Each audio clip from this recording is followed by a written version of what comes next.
Thrilling victory over the weekend in front of 72,000 fans at Arrowhead Stadium for Inter Miami. We have a lot to dive into. There's plenty of accolades to go around. Players of the month, teams of the match day, player of the match day, all right here on the Inter Miami Weekly Show.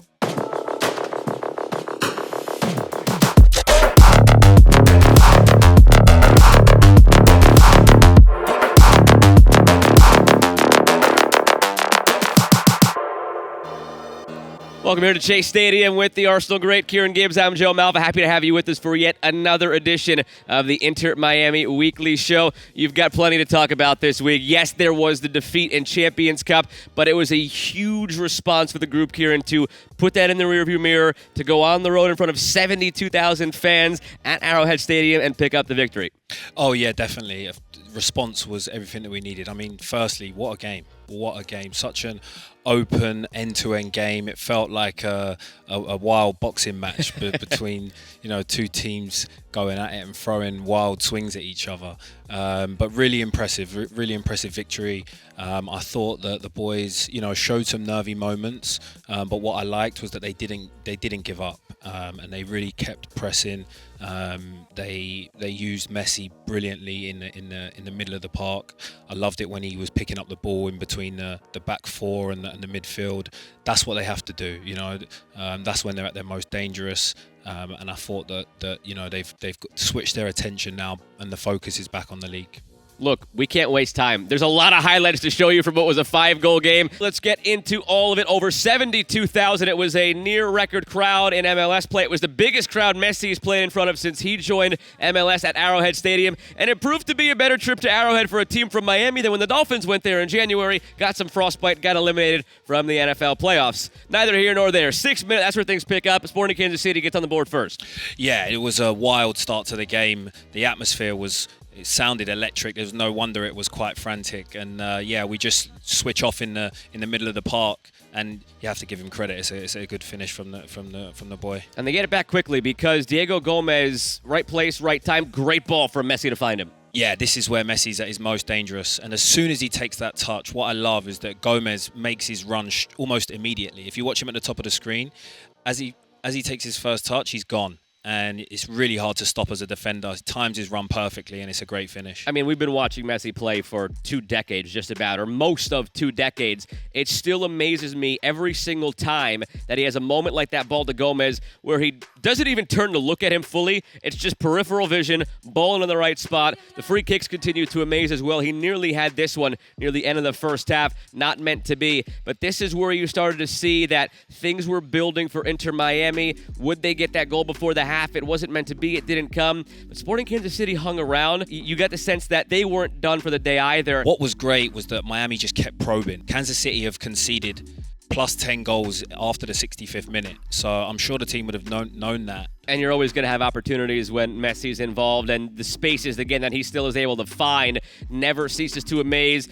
And it always never fails to amaze me that teams afford him this kind of space as well. You would think after watching him for 2 decades that they would cut down on the space, that they would say, oh, we're playing against Messi. Maybe we should mark him instead of giving him 12 yards of uncontested space. I mean, you have to give them credit for really trying to go man to man. And, they came out of spaces real quickly. They didn't really protect, the back four and the spaces in between. But what I love about this is David Ruiz's pass with his first touch, because he breaks the line of midfield, and it allows Messi the time and the space to get that shot away, which, let's be honest, is another world beater from the GOAT. The way he steadies himself and connects with the ball, it's just unbelievable. And it continues to be a sight to see. Watch behind the goal. Everybody stands up. It doesn't matter what jersey they're wearing. If it was an Inter Miami jersey on the road, if it was an SKC jersey at home, if it was an Argentina jersey, everybody's standing up no matter what. They were for that as well. Hats off to Eric Tommy for a great finish. But then Gomez, relentless, finds Suarez for the winner. Yeah, and he was one of my players of the game, Gomez. I really liked his performance. He never stopped going, and I love his tenacity here to get his team back in it. I thought it was brilliant, and a lovely pass with the outside of his foot, perfectly timed for Suarez, and he's not going to miss from there, is he? Suarez could have maybe had more on the day as well, but he'll take what he gets. And Luis Suarez, the reigning player of the month for February into March. Lionel Messi, the player of the match day. Diego Gomez joining them on the team of the match day. And look, you mentioned it a little bit earlier. I want to come back to it. Champions Cup would have been nice, obviously, but with that in the rear view, all the focus can be squarely now on the league, and they go out on the road in front of 72,000 and pick up 3 points to bring them back into first place. Just massive for the club. Yeah, and it's important that you said that. They're back on the top, right? So they want to stay there, and you know, whilst we know that these games aren't easy and they've come thick and fast. I think that the weekend proves, you know, just how important the big players are.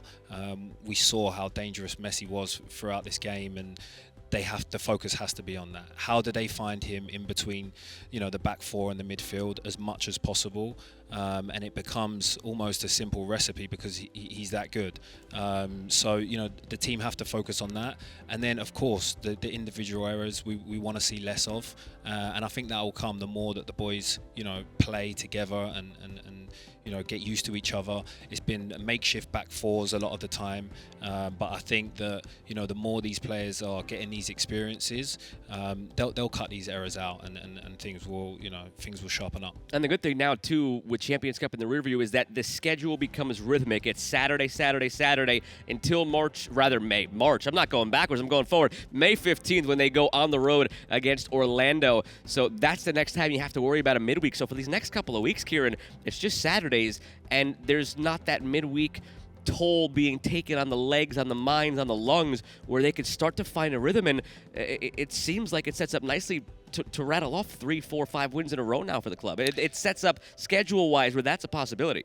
Definitely, and that rest in midweek can't go understated. They really can, you know, refresh the team, get the injuries back, get the team into more of a rhythm, you know, play a similar team every week and not have to change things around too much just to settle things.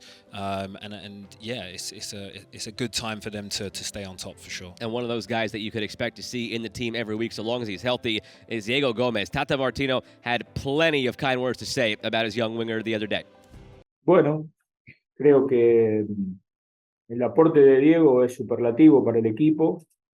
En la noche de hoy fue definir un pase-gol de Leo, ir al espacio y definir, el pase-gol a Luis, después de una recuperación, todo lo que trabaja en recuperar pelotas.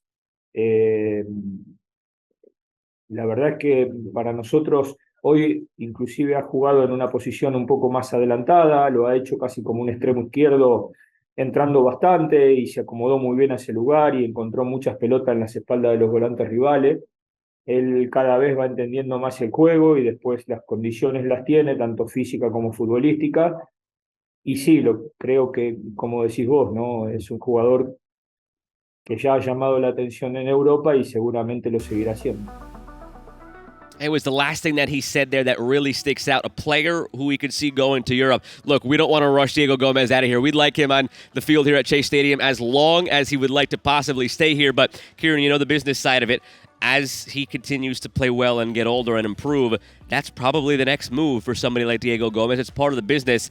What about his play? What about his style and his attributes makes him so special that he's succeeding here, that he can go on to have that success like Tata Martino believes? Well, it was evident to me pretty early, actually, that there's a real player in there. I think what separates him from, you know, kind of the rest of the pack when he's performing well is his physicality. He's a big boy, but he's also very explosive, and he can move quickly, and he has good feet. So when you have that, when you combine all of those things together, he's you know, more superior on the pitch physically than a lot of players. So he's blessed that way. And then he has really good balance, and he has the ability to go past a player, which for someone, when you play that position, as a manager, they love those types of players because they can change the game at any moment. And he's that kind of player. So he reminds me a little bit of a player that I used to play against, Dembele, who played at Tottenham. He was a similar stature. They move similar, and those types of players are really dangerous. as defenders, we don't like playing against those players. And we've seen it too, where I think the element of his game, Diego Gomez, that a lot of people didn't realize was his goal scoring. I don't think until he went to that pre-Olympico tournament with Paraguay's U23s, helped them qualify for the Olympics, was the leading scorer for the team there. It wasn't until then that I don't think a lot of people realized his offensive capabilities, and it could have been a one-off. It could have been just what he did in that tournament, and then he comes back here and it's more defensive again. No, he came here and he took that form with him, and Tata had the faith in him to, of course, after the unfortunate injury to Facundo Farias, they needed somebody there. Yeah. They didn't have to go get somebody. It's just, boom, Gomez, you play that spot now, and you're going to succeed, and he has been. Yeah, well, that's the thing about him as well. He's versatile, and I think it's because of his physicality, because, you can also play him deep. Where he can come, in between the back four and the kind of the front three, and be that link. So that's he can play him anywhere, which is pretty good for a manager as well. So he's a valuable asset in that respect, and I think he's going to go on to have an even better season, and he's just going to grow and get better and better. And I want to see if he can keep it going this coming weekend, Saturday night at home against Nashville, an old foe. We've seen this team how many times now over the last year or so? Played him in Open Cup, played him in the Leagues Cup final, played him in Champions Cup a few weeks ago, played him in the regular season all the while. Haven't lost to them in the last 5. Would like to make it 6 in a row unbeaten against Nashville, a team that is struggling to find its form right now in MLS. What is the key for Inter Miami coming off the win on the road against Sporting Kansas City to keep that momentum going now at home against a team that really wants to get you, because they were hoping to get their revenge in Champions Cup?